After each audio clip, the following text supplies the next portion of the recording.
යාළුවනේ ඉතින් මේ අද ඔයාලට මම පෙන්වන්න යන අපේ කුඹුරු තමයි මේ තියෙන්නේ. ඉතින් බලන්නකෝ ඒ අතරේ මේ අද උදේ පාන්දරම මේ ඊයේ රෑ වෙලා අපේ කුඹුරු වලට ලොකු හානියක් කරලා එළි වෙනකොට ය아가න්න බැරි වෙලා මේ අලි රංචුව අද අපේ කුඹුරු ඉස්සරහ යන අයුරු තමයි මේ ඔයගලට අද මම පෙන්වන්නේ. ඉතින් මේ ඔහොම තමයි ඉතින් යාළුවනේ හැමදාම අපේ කුඹුරු හානි කරන එක තමයි මුන් කරන්නේ. රජයේ නිලධාරියෙක්වත් මේවට මැදිහත් වෙලා අපට කිසිම විසඳුමක් ලබා දෙන්නේ නැහැ කවදාවත්. ඉතින් මේ උන්ට ඉන්න තියෙන කැලෑ කපලා විනාශ කරලා දැම්මට පස්සේ තමයි ඉතින් මේ සිද්ධිය වෙන්නේ. ඉතින් අපි තමයි ඒ වගේ වන්දි ගෙවන්නේ.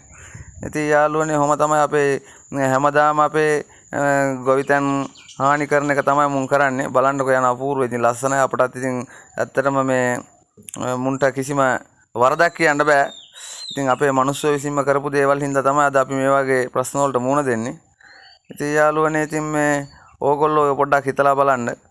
අපි මොනතරම් කට්ටක් කනවද ගොවිතැනක් කරලා මේ වගේ සත්තුන්ගෙන් අපි කුඹුර බේරගෙන ඒත් අපිට ඒවට නිසි මිලක් ඒවට ලබා දෙන්නෙත් නෑ. මේ රජයවල වලින් අපි හැමදාම අපහසුතාවයට තමයි පත් වෙන්නේ.